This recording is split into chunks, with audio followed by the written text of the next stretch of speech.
Do people around you seem happier than you in their relationship? Is that starting to piss you off a little bit?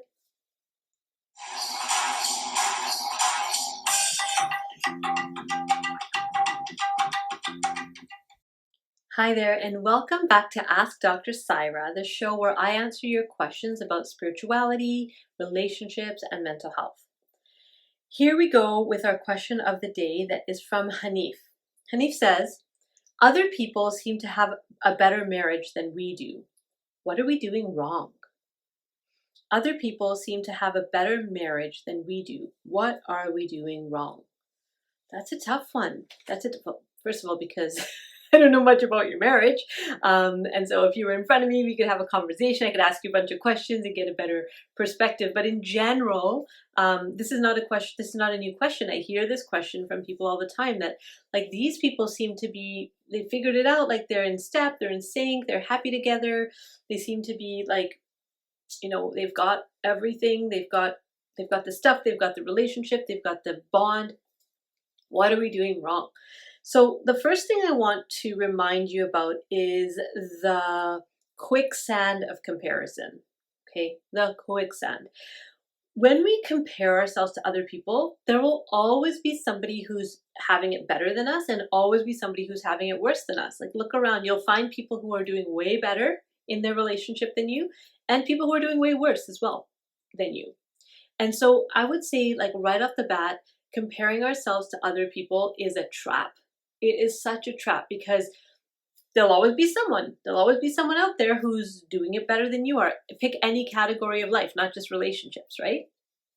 So that's the first thing to think about. And I know that's challenging because we live in a context and a culture where we just seem to do that. We seem to have this kind of battle, right? Of like who has more, who does more, who's better at this or that, who's married, who's kids, who's blah, blah, blah. And there's this kind of comparing vibe in the air. And so it's hard not to. But I would ask you to like take a radical stance and just not compare yourself to other people. Just like, what if you just don't compare yourself to other people? So that's the first step. Part of that is right in your question. Other people seem happier in their marriages. They seem happier, right? But as you know, and I know, we don't know the whole story just from the little kind of snippet that people give out when they're around other people. We don't know, or whatever they post on social media. Oh my gosh. The amount of times I've looked at other people as couples on social media and been like, oh my gosh, their life seems so much more interesting than ours. And maybe it is. And maybe it's just like they just post those pictures. They just post the pictures of the cool stuff. And that's what we see.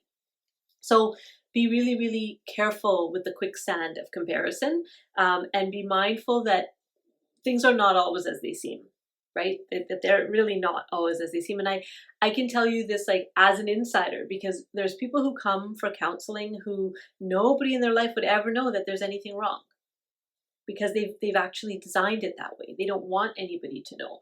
And so there's actually like a whole lot of energy that goes into keeping up this appearance that everything's fine in the relationship, but it's not. So that would be the first thing right off the bat. Comparing, you don't really know what's going on behind the scenes. One of the ways to kind of move through this thing about what's wrong with us, like what are we doing wrong, is to think about who are the couples that you surround yourself with, right? Who are two things. One, the couple you surround yourself with and your role models. So if you look at the couples that you have as friends or cousins or family members who are in relationships who you spend time with, how are they in their relationships? Are they content and connected and communicating? Or are they crabby and critical, right? What's their vibe? Because that's going to determine what you think is normal, right? So if you think it's normal to just like put your partner down in public, or you think it's normal to tease them about something they're sensitive about when other people are around, or if you think it's normal to roll your roll your eyes behind their back to your friends when they're not around, like all of these pieces, if that's just how everybody does it, that's how you're going to do it, well then it's going to chip away, right? Those types of behaviors chip away at the foundation, at the trust of the relationship. One of the things to remember in a marriage is that there has to be a space that's just for the two of you. Not necessarily a physical space, but kind of an emotional, psychological space where only the two of you are welcome. There will be things that you tell your partner that you actually don't tell anybody else, and that's good. That's okay. That's healthy. There are going to be certain things that are just simply off limits, right? Certain sensitivities they have that you're just going to honor, and you're not going to press that button because to do so would be really, really harmful. So you want to look at where's this kind of sacred space that you've developed around your marriage? Is there one? Or do you just treat your partner like you treat everybody else? Or do you treat them with a little bit of differentness, a little bit of specialness? That will make a difference as well about how you feel and how close you feel towards them.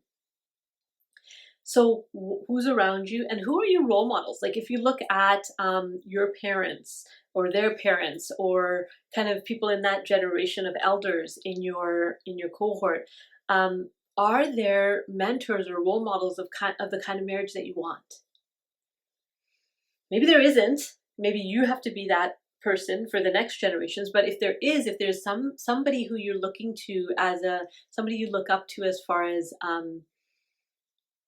kind of have like the big brother, big sister kind of feeling, right? Or the older cousin kind of feeling. Somebody who gets you, who understands you, and who has the kind of marriage that you want. Rather than feeling jealous about it or comparing yourself to it, what if you actually use that as a mentorship opportunity and learn from it? And ask them questions like, how is it that you guys seem to be so happy after all these years? Or what is it that keeps things alive in your marriage? Just have conversations with people. People love talking about themselves. They love it. So ask them a question about how they do it. And you'd be surprised at some of the very simple things that people who are really bonded and connected in their marriages, there's often very simple things that they do, but on a regular basis, these rhythms and routines that they've developed to kind of keep coming back to each other throughout the day and the week and the month, and prioritize each other. And so it's tough. It's tough when you're looking out there and saying, they have something that I want and I don't know how to get it. And then feeling like you're never going to get it.